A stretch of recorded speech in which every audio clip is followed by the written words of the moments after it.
आइए सुनते हैं जयशंकर प्रसाद की कहानी आकाशदीप, सोनम की आवाज में। बंदी, क्या है? सोने दो। मुक्त होना चाहते हो?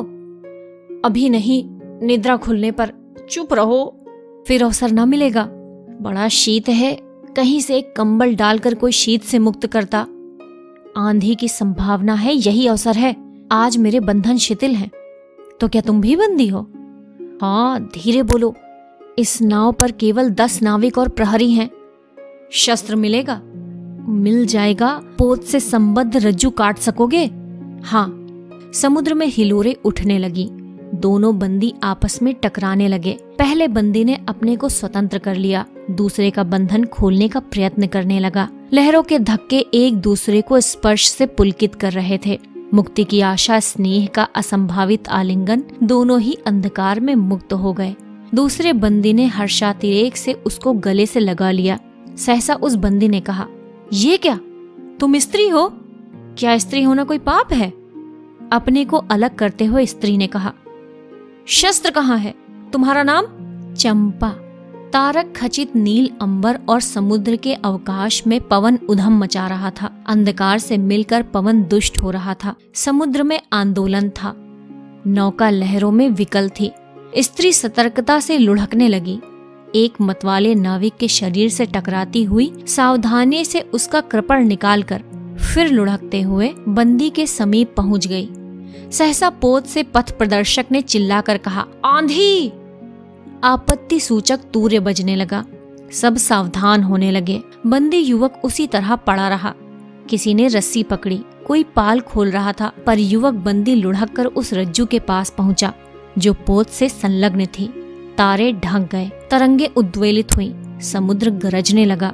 भीषण आंधी पिशाचिनी के समान नाव को अपने हाथों में लेकर कंदुक क्रीड़ा और अट्टहास करने लगी। एक झटके के साथ ही नाव स्वतंत्र थी। उस संकट में भी दोनों बंदी खिलखिलाकर हंस पड़े। आंधी के हाहाकार में उसे कोई न सुन सका।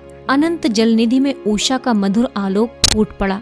सुनहली किरणों और लहरों की कोमल सृष्टि मुस्कुराने लगी। सागर शांत था। नाविकों ने देखा, पोत का पता नहीं। बंदी मुक्त है। नायक ने कहा, बुद्धगुप्त, तुमको मुक्त किसने किया? कृपण दिखाकर बुद्धगुप्त ने कहा, इसने। नायक ने कहा, तो तुम्हें फिर बंदी बनाऊंगा। किसके लिए? पोताध्यक्ष मणिभद्र अतल जल में होगा नायक। अब इस नौका का स्वामी मैं हूं। तुम जलदस्यु बुद्धगुप्त? कदापि नहीं, चौंक कर नायक ने कहा, और वो अपना कृपाण टटोलने लगा। चंपा ने इसके पहले उस पर अधिकार कर लिया था। वो क्रोध से उछल पड़ा। तो तुम द्वंद्व युद्ध के लिए प्रस्तुत हो जाओ। जो विजयी होगा वो स्वामी होगा। इतना कहकर बुद्धगुप्त ने कृपाण देने का संकेत किया। चंपा ने कृपाण नायक के हाथ में दे दिया। भीषण घात प्रतिघात आरंभ हुआ। दोनों कुशल, दोनों त्वरित गति वाले थे।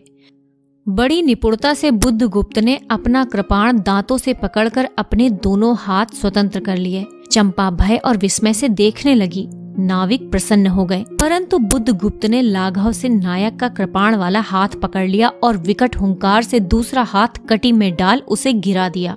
दूसरे ही क्षण प्रभात की किरणों में बुद्धगुप्त का विजयी कृपण उसके हाथों में चमक उठा। नायक की कातर आंखें प्राण भिक्षा मांगने लगी। बुद्धगुप्त ने कहा, बोलो, अब स्वीकार है कि नहीं? मैं अनुचर हूँ। वरुण देव की शपथ, मैं विश्वासघात नहीं करूंगा। बुद्धगुप्त ने उसे छोड़ दिया। चंपा ने युवक जलदस्यु के समीप आकर उसकी छति को अपनी स्निग्ध दृष्टि और कोमल करु से वेदना विहीन कर दिया। बुद्धगुप्त के सुगठित शरीर पर रक्त बिंदु विजय तिलक कर रहे थे। विश्राम लेकर बुद्धगुप्त ने पूछा, हम लोग कहाँ होंगे?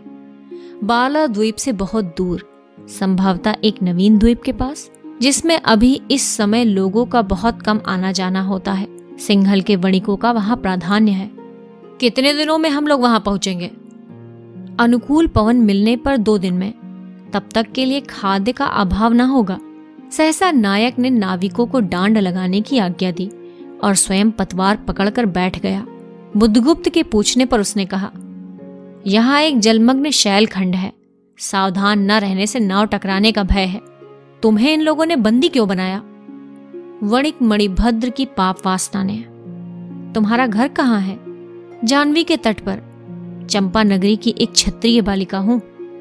पिता इसी मणिभद्र के यहाँ प्रहरी का काम करते थे। माता का देहावसान हो जाने पर मैं भी पिता के साथ नाव पर ही रहने लगी। 8 बरस से समुद्र ही मेरा घर है। तुम्हारे आक्रमण के समय मेरे पिता ने ही 7 दस्युओं को मारकर जल समाधि ली। 1 मास हुआ मैं इस नील नभ के नीचे नील जलनिधि के ऊपर एक भयानक अनंतता में निस्सहाय हूँ, अनाथ हूँ। मणिभद्र ने मुझसे एक दिन घृणित प्रस्ताव किया। मैंने उसे गालियां सुनाई। उसी दिन से बंदी बना दी गई।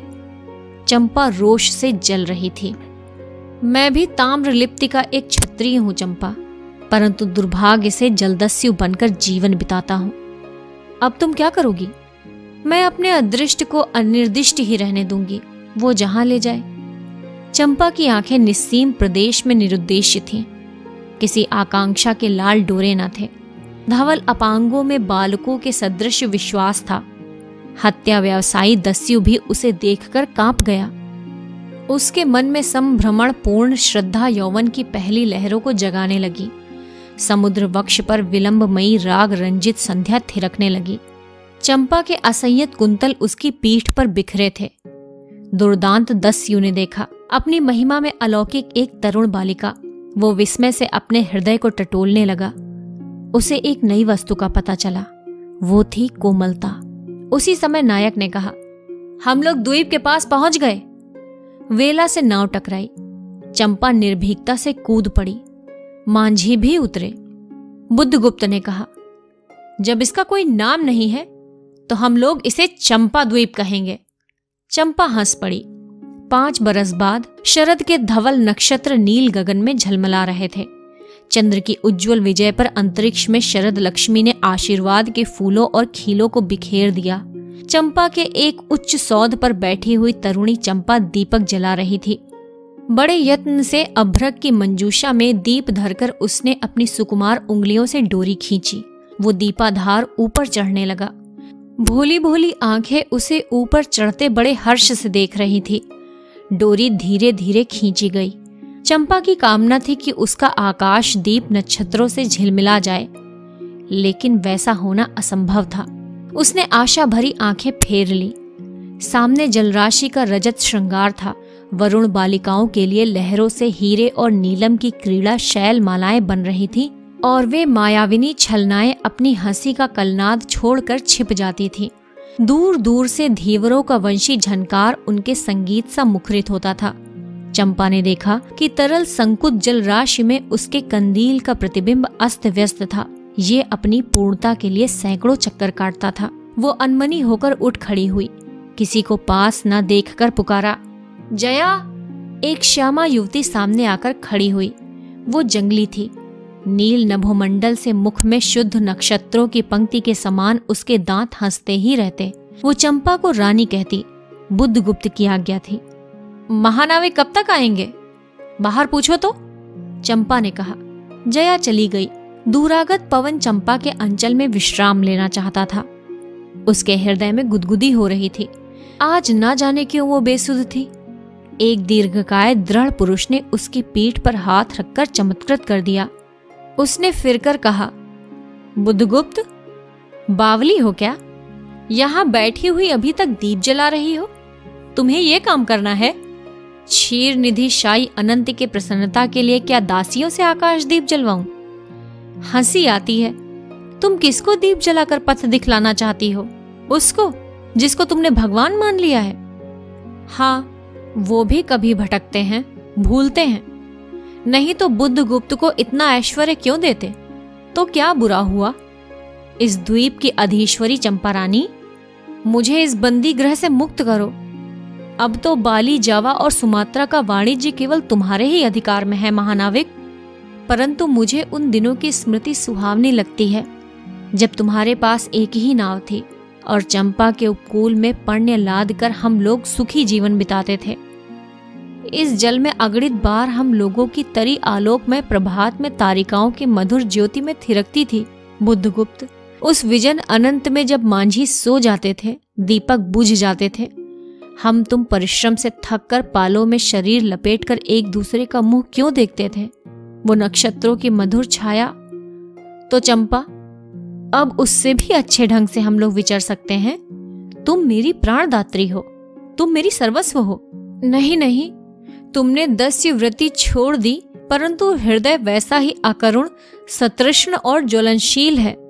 तुम भगवान के नाम पर हंसी उड़ाते हो, मेरे आकाश दीप पर व्यंग कर रहे हो नाविक। उस प्रचंड आंधी में प्रकाश की एकाएक किरण के लिए हम लोग कितने व्याकुल थे। मुझे स्मरण है, जब मैं छोटी थी, मेरे पिता नौकरी पर समुद्र में जाते थे। मेरी माता मिट्टी का दीपक बांस की पिटारी में भागीरथी के तट पर बांस के साथ ऊंचे टांग देती थी। उस समय वो प्रार्थना करती थी, भगवान, मेरे पथभ्रष्ट नाविक को अंधकार में ठीक पथ पर ले चलना। और जब मेरे पिता बरसों पर लौटते थे तो कहते थे, साध्वी, तेरी प्रार्थना से भगवान ने संकटों में मेरी रक्षा की है।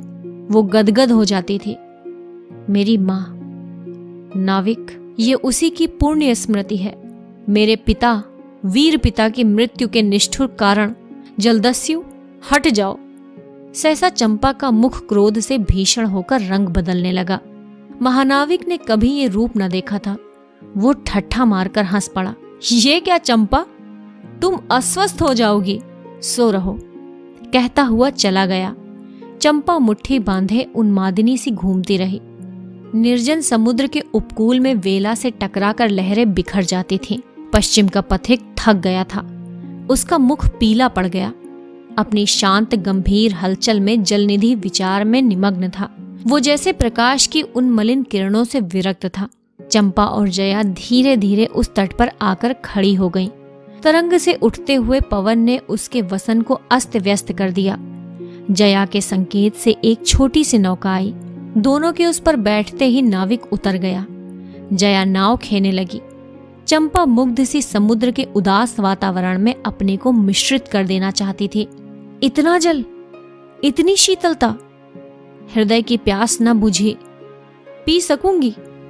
नहीं, तो जैसे वेला की चोट खाकर सिंधु चिल्ला उठता है, उसी के समान रुदन करूं, या जलते हुए स्वर्ण गोलक सदृश अनंत जल में डूबकर बुझ जाऊं।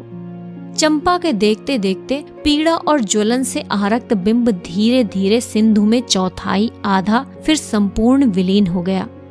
एक दीर्घ निश्वास लेकर चंपा ने मुंह फेर लिया। देखा तो महानाविक का बजरा उसके पास है। बुद्धगुप्त ने झुककर हाथ बढ़ाया। चंपा उसके सहारे बजरे पर चढ़ गई। दोनों पास पास बैठ गए। इतनी छोटी नाव में इधर उधर घूमना ठीक नहीं। पास ही वो जलमग्न शैलखंड है, कहीं नाव टकरा जाती या ऊपर चढ़ जाती चंपा तो अच्छा होता। जल में बंदी होना कठिन प्राचीरों से तो अच्छा है। आह चंपा, तुम कितनी निर्दय हो। बुद्धगुप्त को आज्ञा देकर देखो तो वो क्या नहीं कर सकता।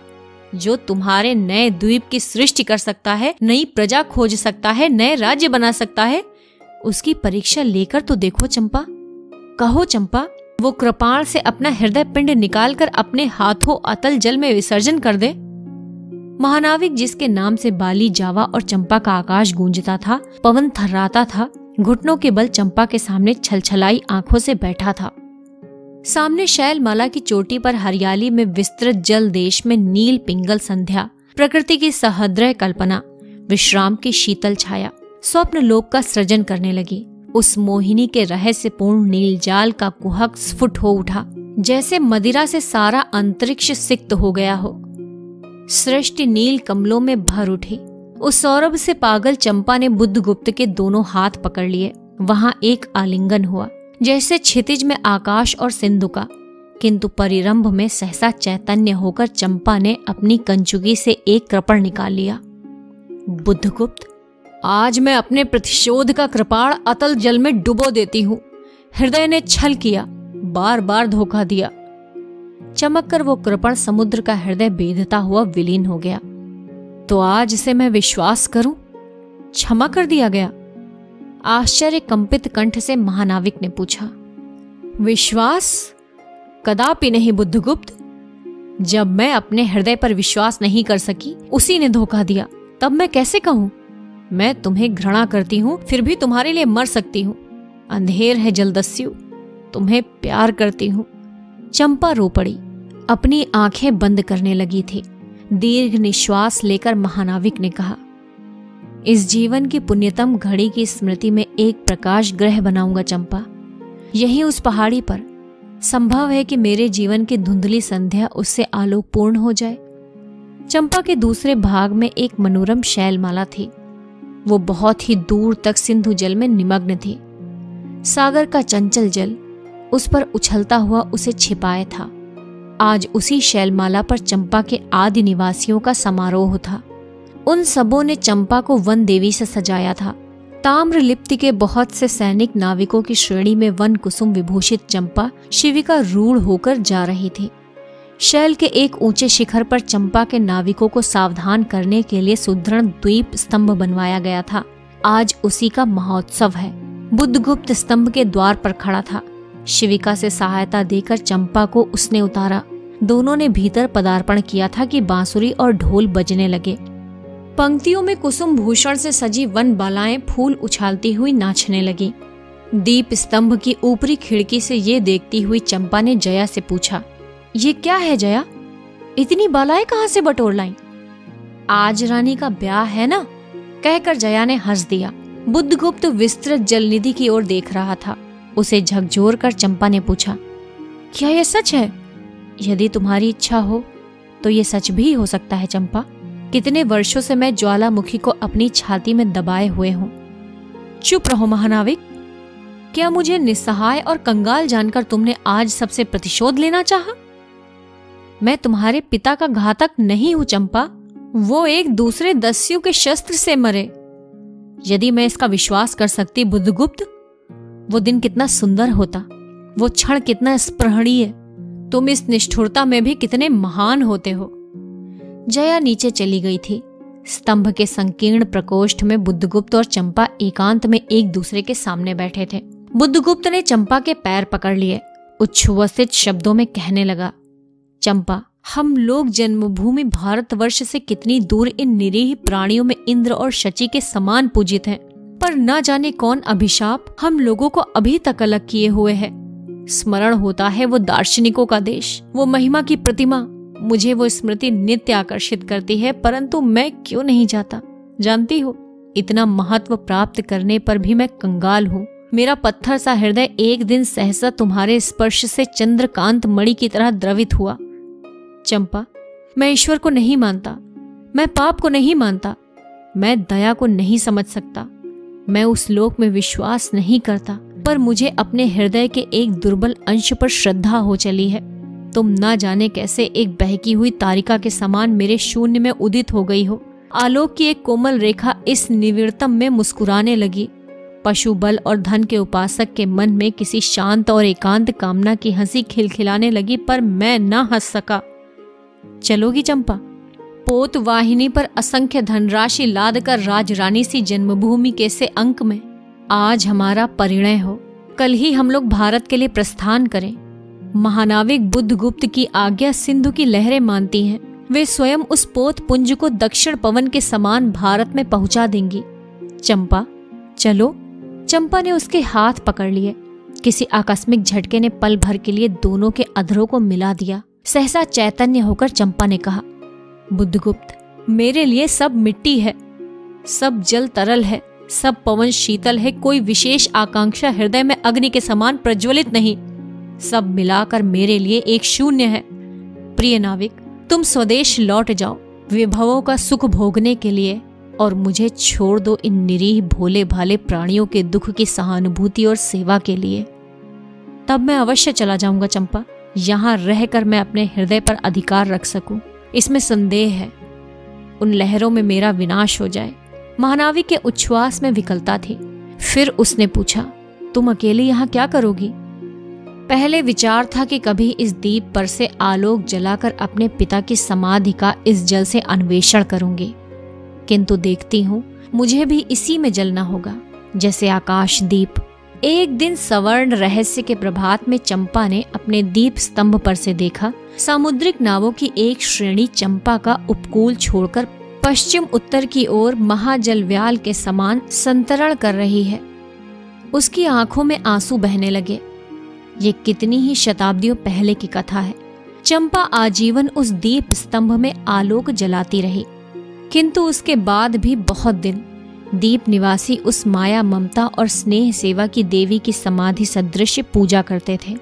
एक दिन काल के कठोर हाथों ने उसे भी अपनी चंचलता से गिरा दिया। आप सुन रहे थे जयशंकर प्रसाद की कहानी आकाशदीप, सोनम की आवाज में।